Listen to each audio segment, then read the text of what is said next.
Right, it is Veterans Day, and it's a chance to look at veterans in a much better light, or a much different light, or much more closely. There's a new organization, or the mission continues, I should say. Former Marine St. Louis native Steve Wahl is with us. Steve, welcome to Big 550 KTRS. Thank you. You also brought with you Dr. Matthieu, St. Louis University School of Social Work. There's a new study out there? There is. Tell us about it. First of all, talk into the microphone so we can all hear you.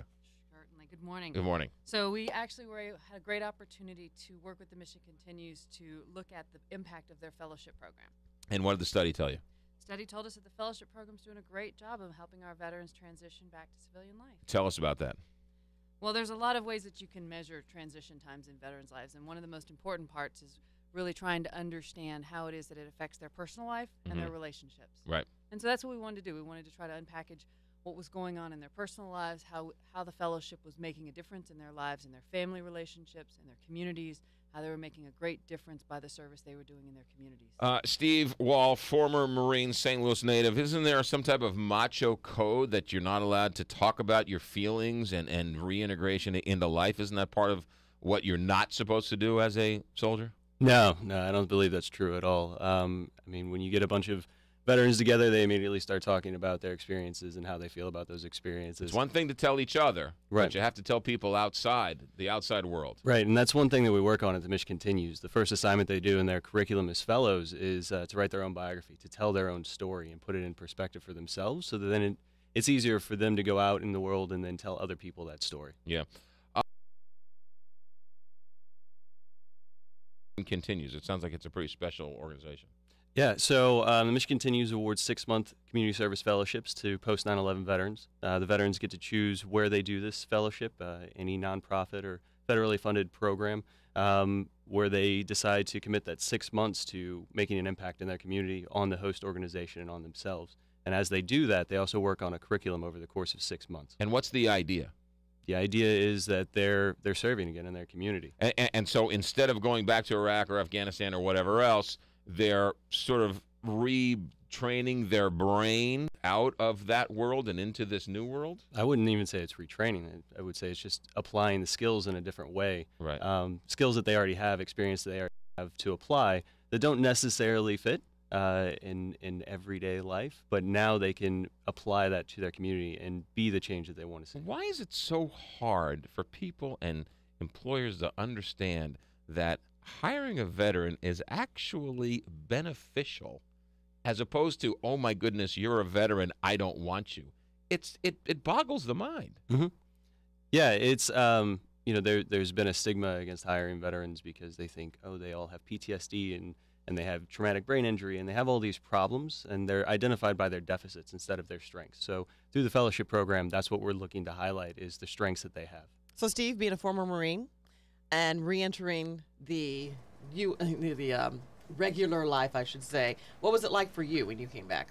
So I got out of the Marine Corps in 2005, and I had a scholarship to go to school down in Florida. And it all sounded great, and I went to school. I got my degree. I got a job right out of school. I met my future wife, and everything was kind of on track until I realized that I wasn't able to bridge that gap.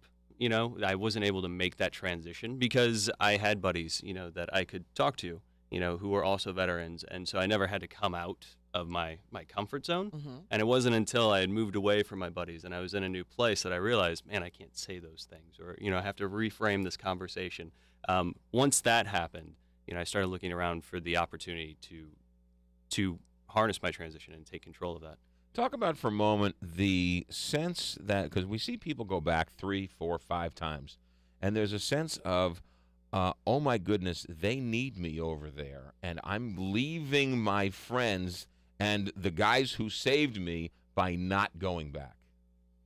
Sure. I mean, you definitely feel a kinship and a camaraderie that you really can't find in many other places. I mean, I think a lot of police officers and firefighters also identify with that bond. But in reality, if you've decided you need to move on to the next thing, then that's what you need to do. And that's what we're doing in the fellowship program is, all right, so your purpose is no longer to deploy to Afghanistan and do this thing that you did in the military. So come home and do your fellowship at the Boys and Girls Club, or or go help the Army Corps of Engineers map a new riverway, and it's all about the sense of purpose, and that's what a lot of people are missing. Right. So whether it's a purpose of a child in somewhere in the back hills of Afghanistan or helping an inner city kid, it's that same purpose, just redirected it in a different way. Exactly. So you've been able to track the success rate of this program then? We absolutely have, and that's one of the things that we were able to look at, is trying to find the way to measure. I mean, it's very hard to measure meaning and purpose in life, Right. what Steve was talking about. But we've been able to do that, and nearly all the fellows, when they finish the fellowship program, have had that ability to say it's made a meaningful difference in their lives as well as the lives of others, that they've contributed to the well-being of communities, that they've just been involved and invested in communities and made a real difference. And that's You say men, women too, or is it absolutely men and women. Yeah. Absolutely. Yeah. What do you want people to know?